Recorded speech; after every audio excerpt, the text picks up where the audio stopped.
Everybody, welcome back to the channel. How's it going? Thanks for tuning in. And I know what you did. You read the title, you saw the thumbnail. We're talking about the Elektron sequencer. So never fear, you can grab a beer. Class is in session. Let's get into it. We're going to be building off a lot of the things I talked about in Digitakt 101 because this is Digitakt 102. And just like that video, we're going to start simple. We're going to talk about a lot of the basics, but we're going to drop a ton of knowledge along the way.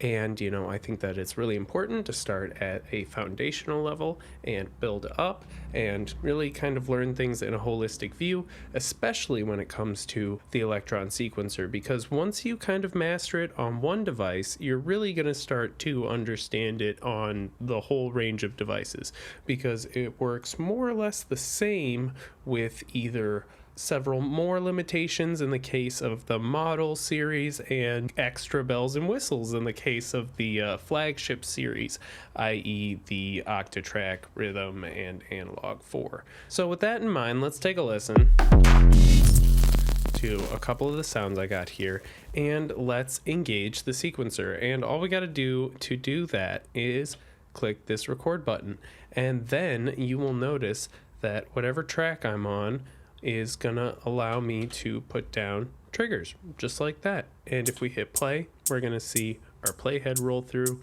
and it's gonna give us, an indication of where we are in the sequence. Now, this is the most basic way of programming in a sequence here. We can jump to a different track by holding the track button and popping over wherever we want, and we can see that wherever we are is how we're gonna be.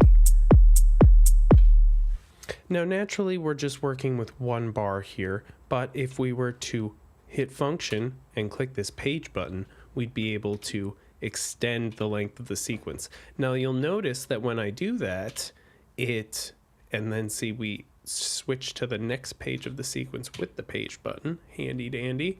You'll see that when we do that, though, it extends everything we've got in the sequence right onto the next bar there. So that's pretty handy, especially if we want to just lay down a foundation and then, extend it out. It's pretty nice, right? But we're going to stick with just one quick bar here, okay? So this is going to seem immediately familiar if you've ever used a sequencer before. And like I said, this is the most basic way to program something into the Digitakt or any of the Elektron sequencers. But what makes them so unique and fun is the ability to use parameter locks and record automation in really intuitive and super fun and quick ways. So let's take a look at doing that right now. So I'm on my kick drum track here, right? And let's just, listen here. What if I want one little kind of ghost note there, but I want to have it be really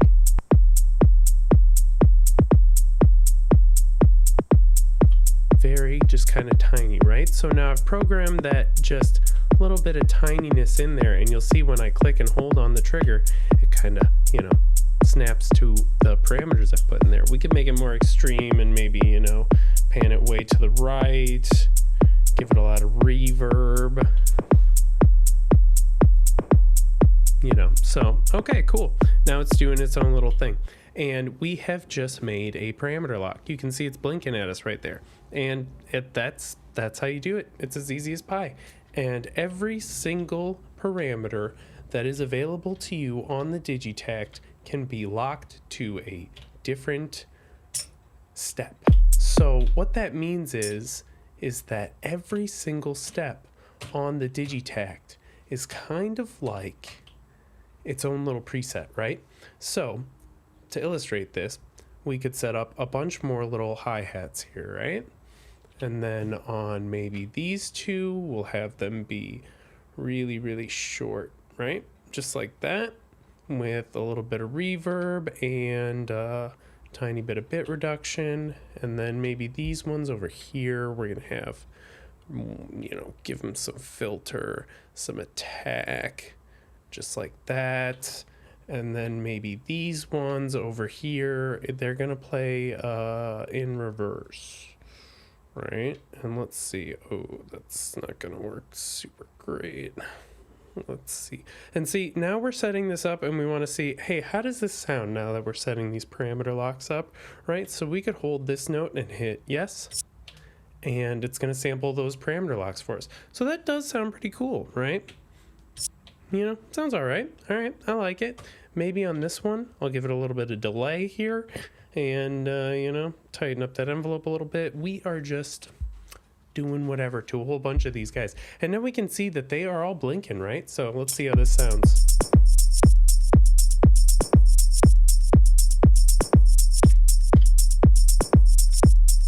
All right, that sounds kind of cool, but it still sounds really, you know, straight, formulaic. So let's record a little bit of automation here. And all we need to do that is to click the record button and the play button at the same time. And then it's going to take us away from our lanes here of sequencing. And it's going to just kind of, you know, show us what everything is going on in the main menu here. But now that it's blinking, everything that we do is going to get recorded as automation here. So what we could do is, I don't know, maybe let's play with the pan a little bit, you know?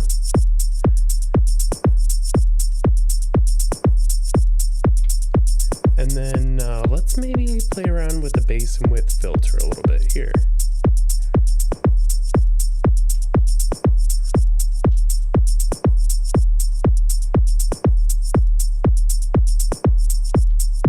Every time it passes, it's going to give us a new little bit of automation. You know, and it's going to re-record those values as long as we have them activated and we're moving them, right? So another one I like to do is to just maybe play with the bit reduction a little bit.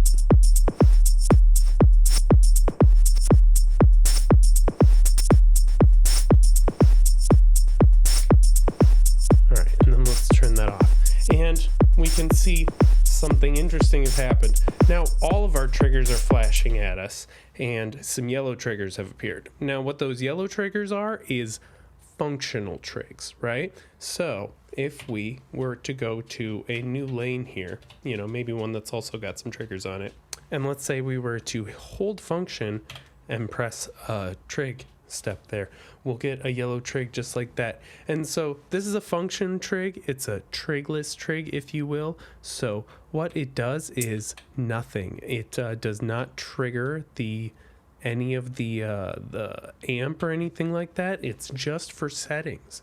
So what you can do is if you've got like extended notes, you could change filter settings, or in the case of our little hi-hat here, it's got a ton of different panning settings, filter settings, all sorts of stuff like that. So let's take a listen here to what we've got going on.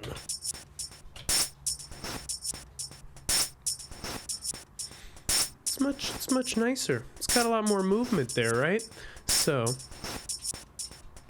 you know, it's cool. And what we can do now is extend this if we wanted, right?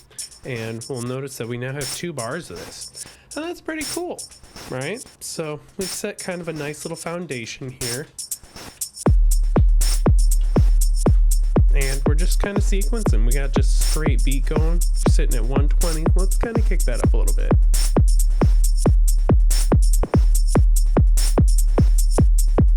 Right, okay. That's a little bit more my flavor there, right? Sounded good. Okay.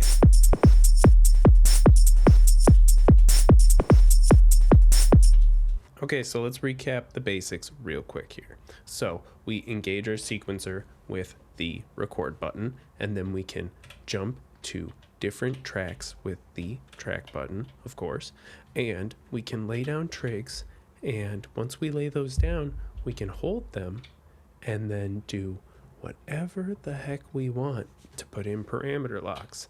And we can change any parameter we please, even the sample that's selected. So that's pretty nice, right?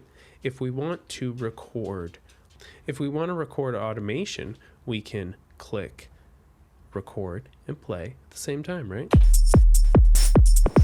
And then it's going to blink at us, and that shows that it's recording automation.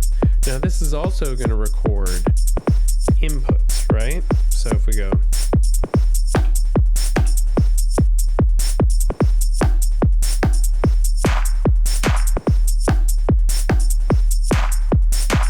that's how we can input, you know, live beats. And, you know, those are a little off. They're not sounding great, especially, let's take a look at this clap here, you know. Okay, so those kind of sound on, or they look on, but they don't sound quite on. So let's take a look at the micro timing menu, and we can see that we are actually 7/384ths off beat. So we can, you know, oopsie daisy, we don't want that. We just want to improve our micro timing to be on grid, right? So now that we've got that trig on grid, so this one up here also has a micro timing issue because of my sloppy finger drumming, right? And let's say we didn't want to do all of this micro timing baloney again, and we just wanted to delete it. And let's say we wanted this exact step, because we're gonna do some fun stuff to this step. We're gonna turn the bit reduction up a little bit. We're gonna maybe, you know, bring this down like that, give it a little bit of a reverb, maybe a tiny bit of overdrive, and take its amp level down a little bit so it sounds like this. Yeah, okay, sure. So let's say we want to copy that, right? Well, we could just hold down the trigger and hit copy, and it'll tell us copy one trig, and that's nice.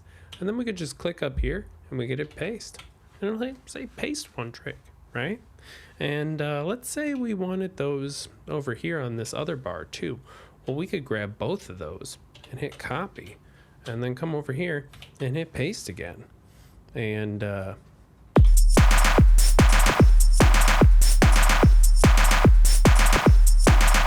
it sounds like that because we put retrigger stuff on there, right? So I accidentally did that and I messed that all up. So let's do it again. Let's copy this trig, put it right there, copy, paste it right there, paste it right there. And now it sounds a lot better, okay? So I like that. It's nice. And maybe I would even want it on this track here, which remember we only played on the first one. So what if I went here and I wanted to copy this whole sequence?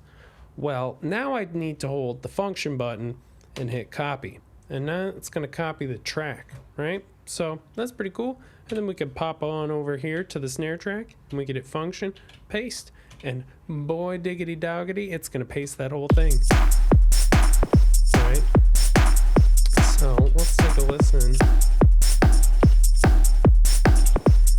And we can even see that it gave us our, you know, increased parameter locks there too. It carried those all over. But it's a different sound, right? So that's cool because we didn't parameter lock a different sound to those trigs or anything like that. So that is incredibly handy. And that's a quick little guide to copying and pasting. Just remember that you need to be in contextual menus to copy and paste. And if you were to want to copy a pattern, you would need to go into the pattern menu and hit copy, and that wouldn't do anything, right? So if you went into the pattern menu and hit function copy, you would copy the pattern. And then if you went to the pattern menu, went over here and hit function paste, you'd paste the whole pattern, right? So then we could have a pattern right over here that sounds like this. And we could have a pattern over here that sounds like this. It sounds exactly the same. Let's change that. So let's take a look at conditional trigs now. So let's take a listen to what we got here. It's just a kick and our clap, right? So let's do two things. We're going to get into the advanced stuff now, right? We're going to engage our sequencer on track 4. That's our clap. And we are going to hit function, yes, on the page knob. Then we're going to hit function on our E scale, and we're going to go down to 16 bars. So what that is going to do is it's going to make this track a 1-bar sequence. But you'll notice that our kick over here, still 2-bar sequence. And that's pretty cool. We like that, right? So let's go back to our clap and let's take a look at a few things here. So let's say maybe I want to hear, you know, a clap right here and a clap right here. I don't want to hear them all the time, okay? Right? So I'm going to hold these two, and I'm going to change the conditional value, and let's change it to fill right here, just so we can see what this does here. So if we disengage the sequencer now, that's very important, and we hold fill, it's going to let those through. This is super powerful. I don't see enough people using this, because you can set anything to fill, and then you can have these all kind of come through. That's super fun. We love it, right? So let's take another look at these. Conditional trigs. We've also got no fill, so that's the exact opposite. Anytime you see a line over that, it's no fill here, right? We've got pre, which means if the pre one has it, it's gonna fire. This says no pre, so if the no one fires over here, it's not gonna fire, right? So we can set this to maybe be like, oh, I don't know, maybe we'll say only on the first time.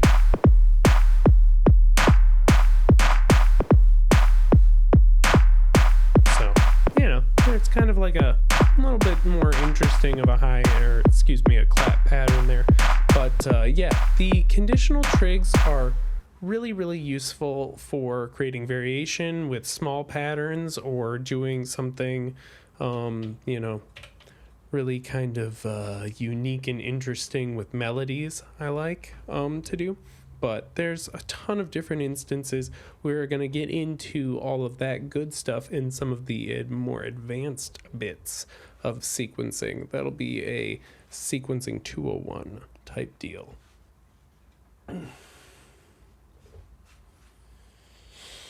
It's also pretty important to note that you have MIDI tracks down here that are also fair game to sequence. You just need to hit function and then choose a channel.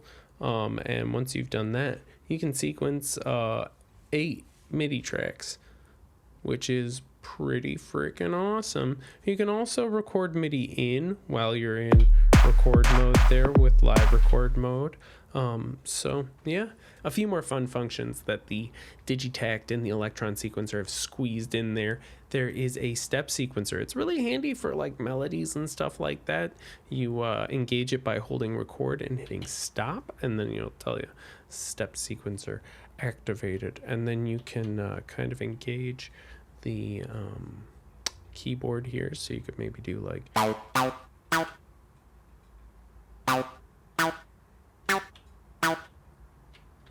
We're just going to walk up this scale.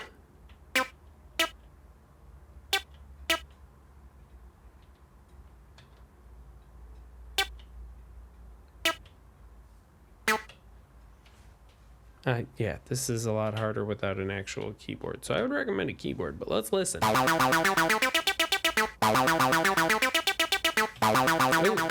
see, that's not bad, right?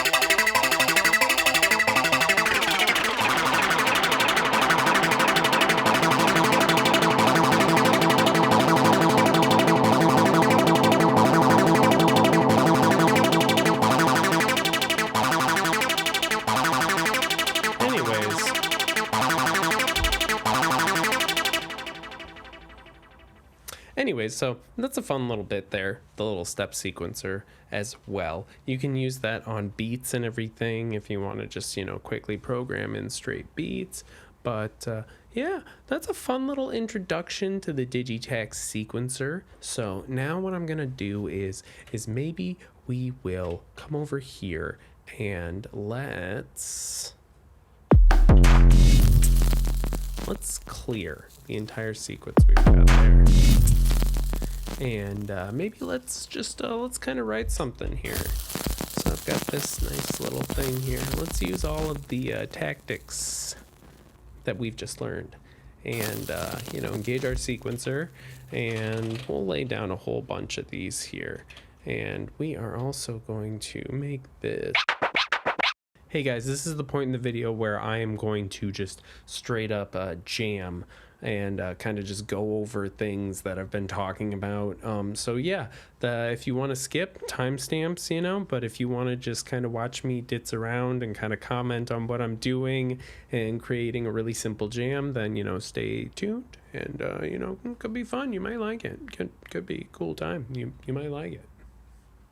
It's a 16 bar pattern. We're going to unmute everything, right? And, let's take a look here. Let's see what's going on. We've got a long sample, and we're going to change the start time randomly every time it triggers. And it's going to start doing that now.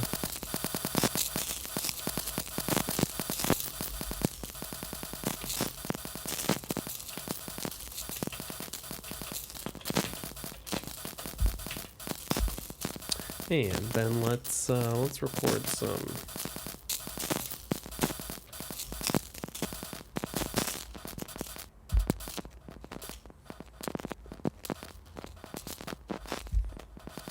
Nice and scratchy bits right there.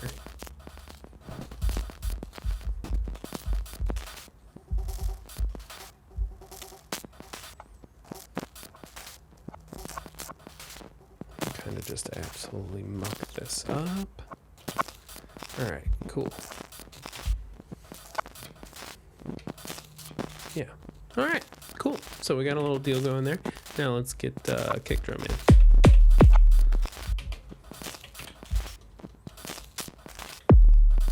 I like to start with something a little bit shorter, right?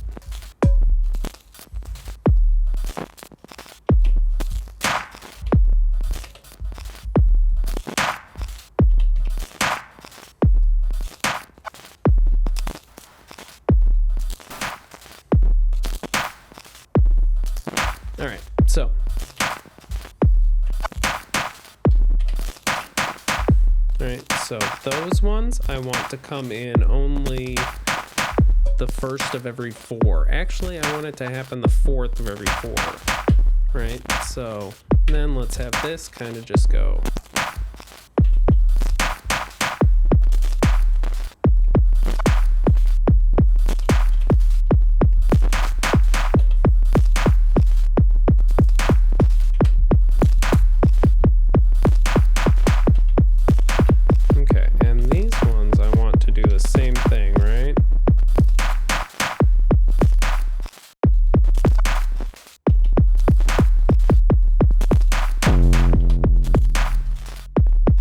And that I want to happen,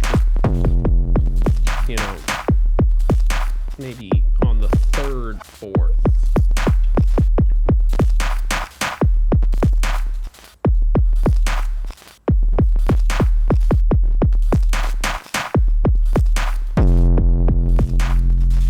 That's very beefy. So maybe we'll turn that down a little bit, add a little bit of bit reduction, and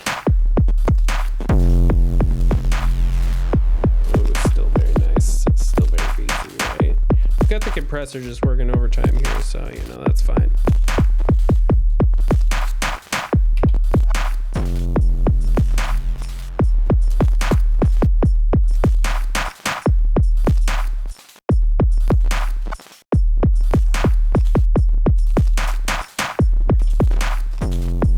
And I like how that is not quite on right there, right? So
So this one we're going to have for pre, but this one is only going to work like every one of three, right?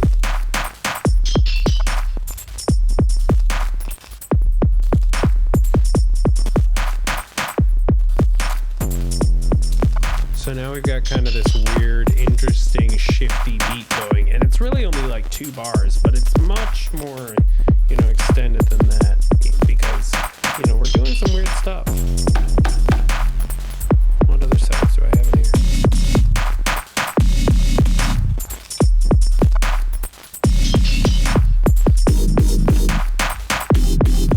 Alright, so now let's go into this one, right? We're going to turn the master length up. We're going to turn it up to 128 because we're going to make this track 64 and we're going to take the scale down to half here, right? So now we can see it's going much slower than the rest of the thing. So we could, we can do longer melody stuff with this track.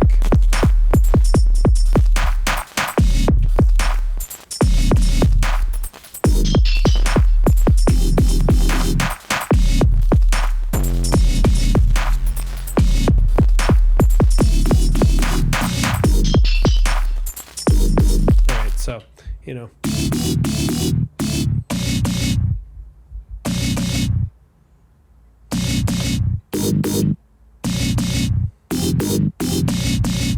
something silly like that, right?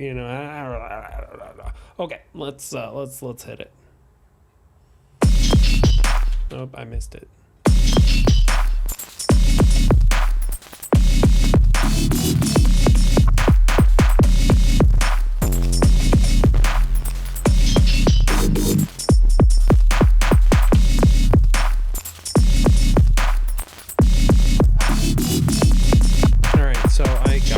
Nearly, but I missed a few, right? So let's copy and paste those 2 trigs. And then let's quantize this just because. Oh, let's not quantize that.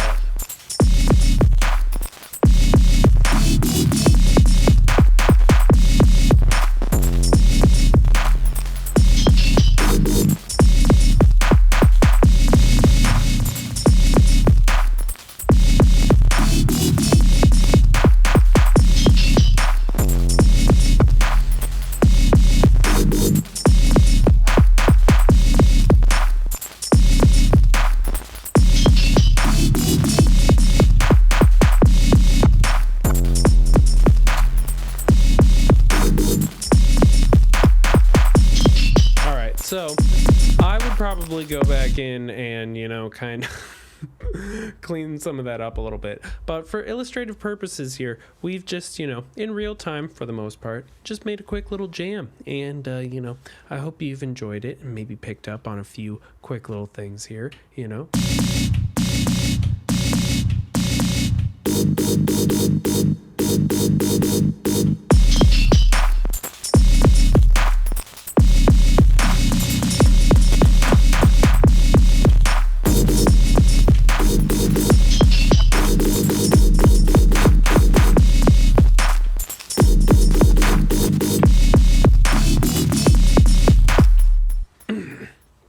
Okay. That's a quick little jam, quick little walkthrough. The Digitakt sequencer, just the basics, some basic entry, some basic automation, some basic parameter locking, some copying, some pasting, some playing around, okay? So now it's up to you to go and mess around with these, tactics that I've just bestowed upon your brain and have fun with it. Play around, mess with some stuff and find what workflows work best for you. If you made it this far in the video, you throw a like or a subscribe or read any of the crap I got down in the bio. If you click any of those links down there, they help the channel, which is me and my dog, and that's really cool. So we really appreciate that, and yeah.